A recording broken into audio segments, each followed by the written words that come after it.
박근혜 정부 시기였던 2015년 해군 전력 분석 시험 평가단이 북한에 다변화하는 군사위협과 중해 항공모함 보유에 대응하기 위한 국내 중형 항모 제작에 대한 외부 용역을 실시했던 것으로 확인됐다. 해군 전력 분석 시험 평가단은 대우조선해양 컨소시엄에 차세대 항공모함 건조 가능성 검토 용역을 의뢰했다. 용역 기간은 2015년 4월부터 11월까지 8개월이었다. 은 총 597페이지로 이루어진 용역 보고서를 입성했다. 첨단 함정은 항모를 뜻한다. 보고서를 보면 목표 항모의 핵심 임무는 전면전 시북한의 주요 군사시설을 한꺼번에 공격해 마비시키는 전략적 마비전 수행과 중심 표적 타격이다. 목표 항모는 동해 또는 서해 공해상으로 진출해 대량의 방공 전력이 밀집된 휴전선 이북 작전 구역을 우회하여 평양 등적 주요 지휘 세력이 있는 전력 표적에 대한 타격 임무를 수행해야 한다. 전략적 마비전 수행에 성공하려면 북한의 서해 또는 동해 연안으로 북상해 북한의 대량 살상 무기 및 전략무기 타격 임무를 수행하는 전진기지 역할을 해야 한다. 북한의 핵시설이 밀집해 있는 영변은 서해 해안선에서 불과 50km가량 이격되어 있어 해안에서의 접근이 용이하기 때문에 목표 함정은 유사시 해상에서 전투기, 공수부대를 발전시키거나 핵을 포함한 북한에 유인한 뒤 회수를 위한 특수부대를 태운 헬기 전력을 발전시키는 기능을 수행해야 한다. 또한 수도권에 가장 큰 위협이 되는 장사정포 전력에 대한 대화역전 임무도 이행해야 한다. 수도권 전면에 배치된 북한의 장사정포는 약 340문이며 목표 항모는 이 가운데 약 3분의 1 수준인 약 110개의 표적을 타격해야 한다. 또 장사정포를 보호하는 황해도 일대 파이브 지대공 미사일에 대한 SA-1D 작전도 수행해야 한다. 북한은 SA-279기, SA-333개, SA-5 38개 등 지대공 미사일로 저중, 고고도 중층 방공망을 형성하고 있다. 중국이 한반도 급변 사태에 개입할 경우 목표 항모는 전투기를 모두 이함시켜 방어 제공을 위한 편대군 구성을 지원하는 임무도 있다. 중국이 산둥반도의 해군 항공기지에서 전투기를 이륙시킬 경우 한국 방공 식별구역을 통과 후 서해안 일대의 정밀 동기를 유발할 수 있게까지 약 30분가량이 소요되는 만큼 30분 이내에 전투기를 출격시켜야 한다. 목표 항모 모델은 영국의 퀸 엘리자베스호. 보고서는 임무 성격, 요망, 작전 능력, 갑자기 수량과 지원 시설 등을 종합적으로 판단했을 때 이에 부합할 수 있는 대안은 7만 톤급 이상의 배수량을 갖는 중대형 항모라고 밝혔다. 사진은 목표 항모의 갑판 구성도. 일본과 영유권 분쟁이 생길 경우 편대급 이상의 전투기를 함시켜 적이 공격 편대군 형성을 방해해야 하는 임무도 있다. 보고서는 현실적으로 이런 임무를 수행하기 위해서는 목표 항모는 30대 이상의 전투기를 탑재해야 한다고 분석했다. 보고서는 임무 성격, 요망, 작전 능력, 탑재기 수량과 지원 시설 등을 종합적으로 판단했을 때 이에 부합할 수 있는 대안은 10만 톤급 이상의 배수량을 갖는 중대형 항모라고 밝혔다. 대외 실적 사례에서는 영국의 퀸 엘리자베스 항모, 프랑스의 B-8 항모가 목표 항모의 성격에 가장 근접한다고 분석했다. 퀸 엘리자베스 함은 영국이 해군 강국으로서의 자존심을 되찾으려고 30억 파운드의 예산을 들여 2009년 7월부터 건조를 시작한 것으로 길이 280만 제, 배수량 77,800톤, 규모로 10만 톤급이다. 이 항모에는 수직 및 단거리 2006 기능을 갖춘 F-35가 라이트닝 E 스텔스 전투기 24대가 탑재돼 2017년 12월부터 임무를 수행 중이다. B-8는 프랑스 해군이 2009년부터 건조에 들어간 보수의 후계 차세대 항모였다. 당초 프랑스 해군은 샤를 드골 1번함을 도입할 계획에 있었지만 초도함의 건조 계획에서부터 문제를 많이 일으킨 것을 잘 아는 프랑스 의회에서 추가 건조 비용을 좀처럼 승인하지 않았고, 취역 이후에도 계속 제기되는 샤를 드골함의 문제점으로 인해 프랑스 해군 수뇌부에게조차도 신뢰성을 잃어 재래식 추진의 신형 항모를 구상하게 됐다. 초기에는 5만 5천 톤급으로 설계할 예정이었지만 영국 대군의 차기 항모 계획에 영향을 받아 영국의 차세대 항공모함인 퀸 엘리자베스급으로 설계안을 바꾸었다. PPT는 2013년 재정 적자라는 먹구름 아래 2013년 건조가 취소됐다. 건조하려고 한 PA2에 만재톤 수는 7만 톤이며 추진 방식은 통합전기 추진이다. 탑승 인원은 16만 50명이다. 선체 비용은 약 4조 3,700억 원이었다. 보고서는 두 항모를 목표 항모라고 했지만 디베이트 건조가 취소된 만큼 우리가 건조할 목표 항모의 모델은 퀸 엘리자베스의 하나로 볼 수 있다. 전후 최대 해상자위대 전투함인 일본의 이즈모는 대표적인 경항모다.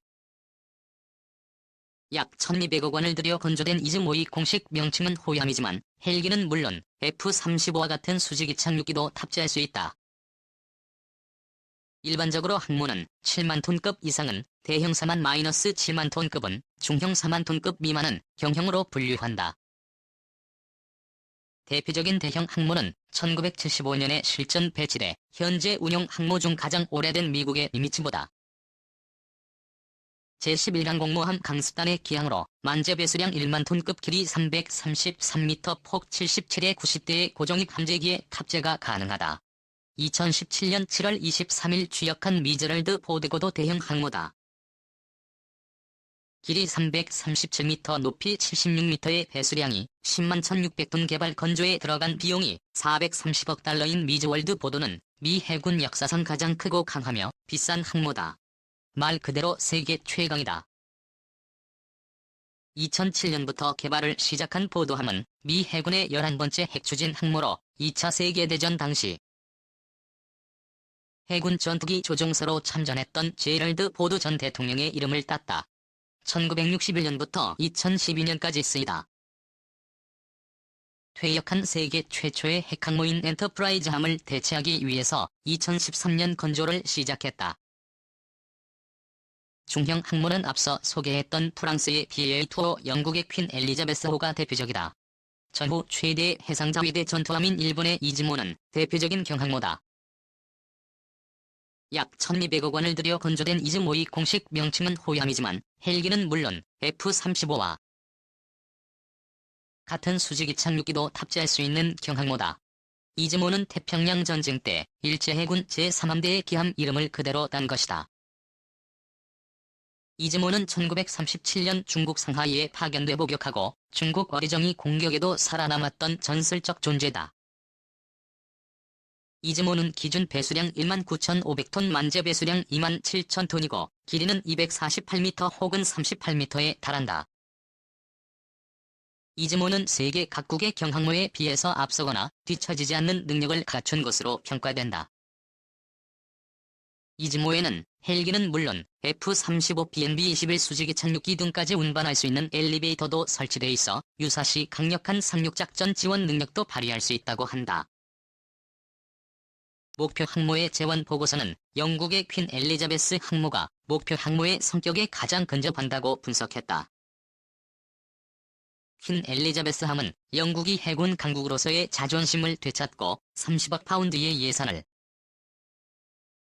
들여 2009년 7월부터 건조를 시작한 것으로 길이 280, 만재 배수량 7만 7,800톤 규모로 10만 톤급이다.